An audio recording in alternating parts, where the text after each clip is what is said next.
엊그제 있었던 핵실험 관련해서 정의당이 국방기획단을 중심으로 해서 여러 가지 정보를 취합하고 분석을 했습니다.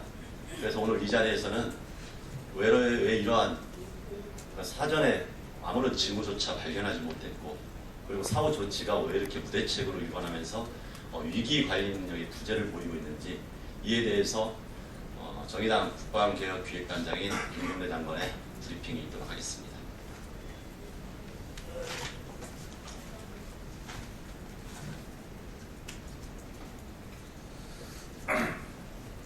안녕하십니까. 정의당 국방개혁기획단장 김정대입니다.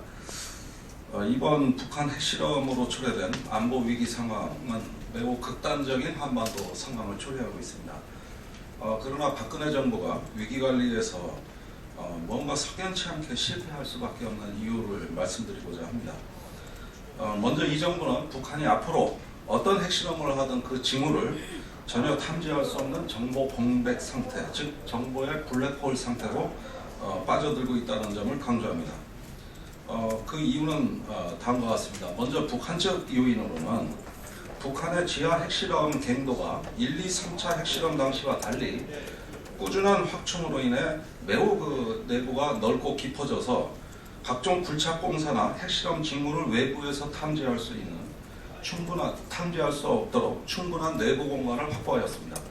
정부는 이 점을 간과하고 예전과 같은 감시만으로 핵실험 징후를 포착할 수 있다고 오판하여 핵실험을 1개월 전에 징후를 포착할 수 있다는 호언장담을 하기에 이르렀습니다.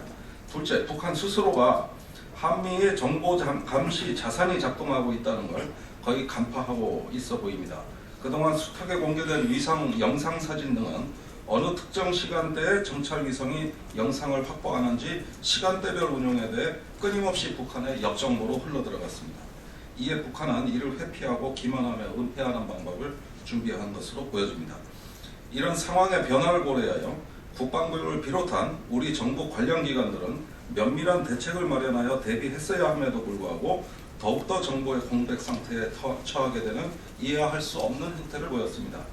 그 주된 실패를 살펴보면, 먼저 한국군의 독자적인 대북 정보는 거의 다 신호 정보에 의존합니다. 즉 영상 정보가 아니라는 얘기입니다. 신호 정보에만 의지하지만 그마저도 탐지 범위가 평양 원산선 이남에 국한되어 있어 북한 후방에 대해서는 눈과 귀가 거의 멀어 있다고 해도 과언이 아닙니다. 또한 이런 어떤 정보에 취약한 상황에서도 우리 군이 그동안 근육과 뼈의 힘만 증강하는 첨단 무기 도입을 핵심으로 한 과시형 국방 정책을 고수하였습니다. 반면 북한 후방의 정보에 대해서는 미국의 정보 자산에 의존하는 경향을 보이지만 여기서도 간과할 수 없는 결함이 발생했습니다. 350명 수준이던 미국의 한반도 정보 분석관이 50명 수준으로 축소된 채 비정상적 운영 행태를 보이고 있습니다.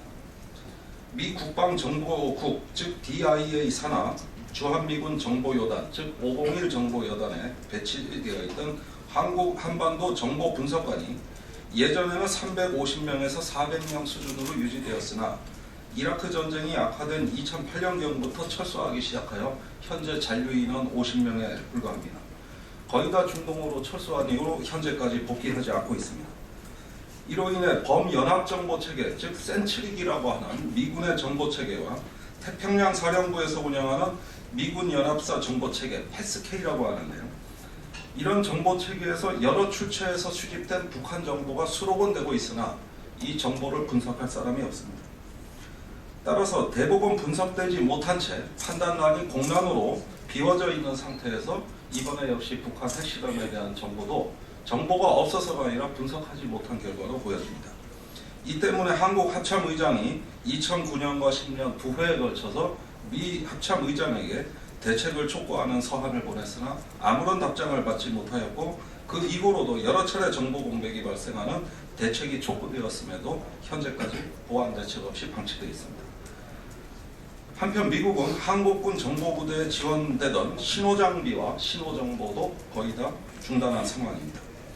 이 때문에 북한 핵실험 등에 대한 중요 정보 분석은 상업위성을 활용한 미국의 민간 기관에 이미 역전당한 상황으로 북한 핵 문제를 그토록 중시하던 한미 군 정보당국은 사실상 북한에 대한 정보의 블랙홀에 빠진 상황입니다. 단지 미국은 북한의 위협에 대한 관심이 아니라 중국을 견제한다는 차원에서 한미일 정보체계 구축을 동맹정책의 핵심으로 모색하면서 관심을 중국으로 전환하고 있습니다. 북한은 중국 대륙 전체를 감시하는 전략적 정보자산의 운영 범위에 포함되는 것이 아니고 한국이 담당해야 될 하부 단위의 정보 영역으로 격화된 것입니다. 이러한 일련의 사정은 북한 핵실험에 대한 정보관리의 실패가 예견된 것임을 의미합니다. 중국이 아닌 북한을 주적이라고 하는 우리 정부는 북한을 감시하는 한미 정보공조의 실효성이 저하되어 동맹의 기초 체력이 현저하게 약화된 상황입니다. 더불어서 동맹의 건강성에도 문제가 제기되는데 지난 10월 16일 한미 정상회담에서 북한 핵을 최우선시한다는 양 정상 간의 합의도 무색한 상황이라고 하겠습니다. 한편 한국군은 정보 현대화를 위한 정보 발전에 대한 기본 계획을 수립하고도 국방정책의 기본 규범이라 할 수 있는 국방기본정책서와 합동전력기획서, 중기국방계획의 대부분의 정보화 사업을 반영하지 아니하였습니다. 그 결과 눈과 귀는 멀고 신경과 혈관은 마비되었으며 오직 근육과 뼈만 증강되는 기형적 작전무기 체계에 편중되어 있습니다.